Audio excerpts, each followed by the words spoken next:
Inside Chelmsford Cathedral is a small brass plaque marked 1614, commemorates the life and death of Thomas Williamson. I'd be shocked if you'd heard of him. He lived here 400 years ago and he saw an opportunity.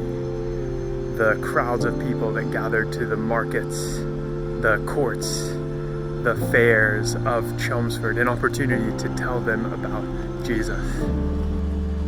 So Williamson started a weekly preach in this building aimed at reaching those crowds. And when he died, he left money in his will to ensure that it would continue.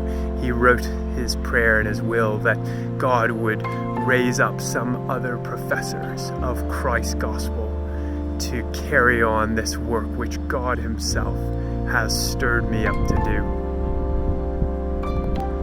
A few years later, that role was taken up by Thomas Hooker, whose preaching gathered hundreds and then thousands and threw the city into a fury, turned it upside down. But that's a story for another day, because before the thousands came one man with a vision. What would Williamson see today? After all, our streets are fairly empty. We can't meet in public, can't preach the gospel. And yet there is a place where thousands, tens of thousands from Chelmsford gather every day. I'm talking about social media. 75% of Britons use it every day for an average of 2 hours.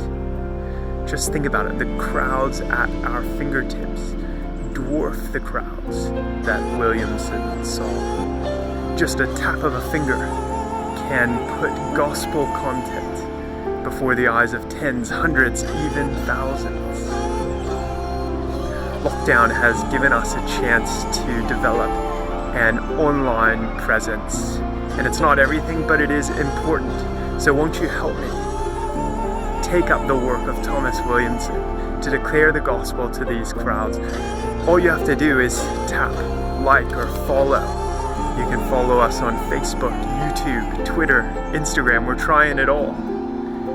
And maybe you have more of a vision than that. Maybe you have an idea for some content that we can create, something you can share onto our page. Let's work together to reach the crowds that Williamson saw with the good news about Jesus Christ. We'll think more about that when we gather this Thursday evening on Zoom. Please do join us for a brief time all together before we split into our home groups to open the next passage in Matthew. Let me also encourage you with your home groups to sign up for the quiz this Sunday evening. It'll be a brilliant opportunity to gather together, see some familiar, encouraging faces, and have a laugh and learn something new along the way. I hope to see you this Thursday and Sunday evenings. All right, CCC, enjoy the sunshine, have a good day. God bless you all.